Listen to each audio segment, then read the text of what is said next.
سب سے پہلا سوال لوں. السلام علیکم، میں عمیر باب کولکاتہ سے. میں ابھی باٹنی اور سیکنڈ ایئر میں ہوں اور میرا بہت من ہے کہ میں نیٹ ایگزام دوں کیونکہ مجھے بچپن سے ہی ڈاکٹر بننے کا بہت شوق تھا. اور یہاں پہ میرا باٹنی آنرس کنٹینیو ہے، تو آپ پلیز مجھے صحیح سجیشن دے کے بتائیے کہ مجھے کیا کرنا چاہیے، آنرس کنٹینیو کرنا چاہیے یا پھر نیٹ کے لیے پریپریشن لینا چاہیے. سر، آپ نے ام رباب کا سوال سنا جو کولکاتہ سے سوال کر رہی ہیں، اور اس سوال میں جیسا کہ ہم نے کہا تھا کہ ہم اپنی زندگی میں ہمیشہ دو ناؤ دو کشتی پہ سوار ہونے کی کوشش کرتے ہیں. تو یہ سوال تقریباً اسی سے ریلیٹ کر رہا ہے کہ یہ جو ہے بی ایس سی باٹنی کر رہی ہیں اور اب یہ جو ہے کچھ ٹائم کے بعد نیٹ کی تیاری کرنا چاہتی ہیں اور ڈاکٹر بننا چاہتی ہیں، جو کہ ان کا سپنا تھا. سو آپ کو کیا لگتا ہے کہ اب انہیں B S C botany honours کرنا چاہیے یا انہیں نیٹ کی پریپریشن کرنا چاہیے؟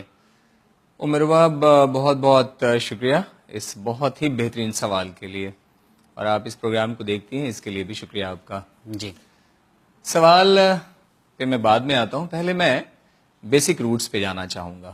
بالکل.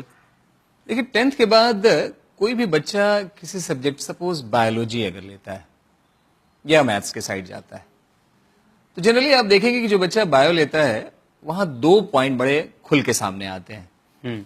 بایو لینے کے پیچھے ایک ریزن تو یہ ہو سکتا ہے کہ اس بچے کا انٹرسٹ بایو میں ہو، اور ایک ریزن یہ ہو سکتا ہے کہ اس کو میتھس اچھی نہیں لگتی ہو جس کی وجہ سے وہ بایو لے رہا ہے. اوکے، دونوں دو چیزیں، ریزن ہو سکتے دو ہیں. ریزن دیکھیں، آپ محسوس کریں. تو ایک تو یہ ہے کہ اگر بایو آپ کو اچھی لگ رہی ہے اور تب آپ بایو لے رہے ہیں تو ڈیفینیٹلی آپ کا انٹرسٹ ہے سبجیکٹ میں، ایکسل کرنے میں آپ کو کوئی پریشانی نہیں، انٹرسٹ ریٹ جو ہے انکریز ہوگا. ڈیفینیٹلی ہوگا کیونکہ وہ آپ کی پسند ہے. جی. اور ایک اسٹوڈنٹ وہ ہے کہ میتھس مجھے بہت بیکار لگتی ہے یا مشکل لگتی ہے، ٹف لگتی ہے، چلو اس کو چھوڑ کے بایو کا آپشن لے لیا. ڈر کے آگے جیت ہے. ڈر کے تو ڈر کچھ آپ نے لیا سامنے، ہاں، اور اس وجہ سے آپ نے میتھس کو ڈر کی وجہ سے چھوڑا اور بایو کو آپشن میں لے تو لیا. بایو آپ کی پوری اسٹرینتھ والی سبجیکٹ نہیں تھی، میتھس کی ڈر کی وجہ سے آپ نے لیا. آپ نے نفس پکڑی ہے سر. تو اب اگر ڈر کی وجہ سے آپ نے بایو لیا ہے تو آپ محسوس کریں کہ اس میں اگر آپ کو ایکسل کرنا ہو تو آپ کو کہیں نہ کہیں پرابلم تو آئے گا. بالکل. اب جو اس میں دوسرا جو پہلو نکل کے سامنے آتا ہے وہ یہ ہے کہ جنرلی آپ دیکھیں گے بچوں کو یا پیرنٹ کو یہ سنتے ہوئے کہ چلو اس کو میتھس کے ساتھ بایو بھی دلا دیتے ہیں، اگر اس کا انجینئرنگ نہیں ہوا تو میڈیکل میں ہو جائے گا، یا بایو کے ساتھ میتھس دلا دیا کہ اگر یہ میڈیکل سائنس میں نہیں جائے گا تو انجینئرنگ کی طرف چلا جائے گا. صحیح بات آپ نے ایک دم، میں بولوں 100% صحیح ہے آپ کی. بہت سارے لوگ ایسا ہی سوچتے ہیں اور بایو اور میتھس دونوں لے لیتے ہیں.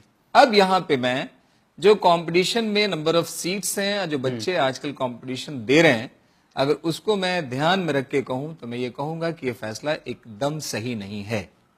کیوں؟ اس لیے کہ آپ سوچیں کہ اگر آپ کے بچے کے سامنے ایک ایسا کمپٹیشن رکھا جائے جس میں قاعدے میں دیکھا جائے تو 50,000 سیٹس ہے اور 15 لاکھ 14 لاکھ بچوں میں اس کو فائٹ کرنا ہے، تو اس کمپٹیشن میں فائٹ کرنے کے لیے سبجیکٹ کی اس کے پاس ان ڈیپتھ اور ویریشن کے ساتھ نالج چاہیے یا نہیں چاہیے؟ چاہیے.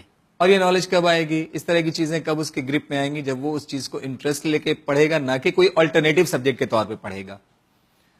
ہوتا یہ ہے، میں یہاں سے ایک لائن میں اس کو کلیئر کر رہا ہوں، اگر آپ کی بایو اچھی ہے اور ساتھ میں میتھس بھی آپ کا اچھا ہے تو آپ بایو کے ساتھ میتھس کو صرف اس لیے رکھیں کہ آپ کی فزکس بہت اچھی ہو جائے تاکہ میڈیکل انٹرنس میں آپ کے سلیکشن میں آسانی ہو.